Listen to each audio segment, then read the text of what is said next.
Doug Thompson, we're here in the shop today, and I'd like to talk a little bit about modifying or customizing screws. By that I mean sometimes you buy screws at the hardware store, you're on a job site, you got to cut them down.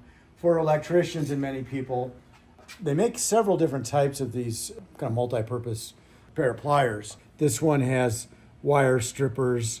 You can compress certain fasteners with the back end, but it also has the feature of being able to cut a screw to size.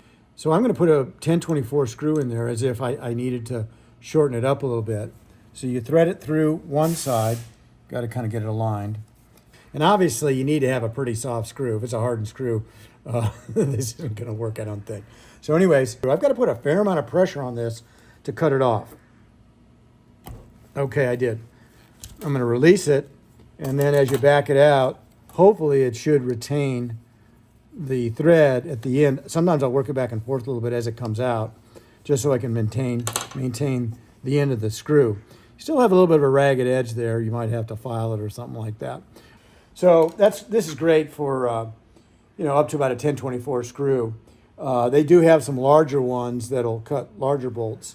But in the shop, what I have found is it's far easier to make a tool like this. This is a piece of 1x1 angle iron, 1/8 inch. And I've drilled and tapped it for 832, 1032, 1024, quarter 20, 5/16, 18, and 3/8, 16. I like buying fully threaded bolts for this reason, because if I've got projects in the future and I need to make my own bolt, I can do it very quickly. So basically I have a stop, I've got this threaded in, and then I'll just cut it off. What I'll typically do is go over to the belt grinder and I'll just tune up that end a little tiny bit. Then I've got something that's going to enter into a drilled and tapped hole very easily.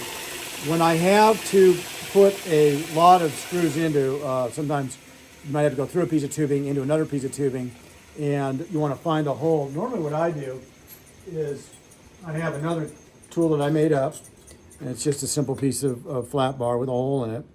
And I'll put that, a screw in the end of it, because I want to point it up, because when I go to, much like lock halves, a lot of times you'll see the screws there are pointed, just to be able to find the hole as it comes through.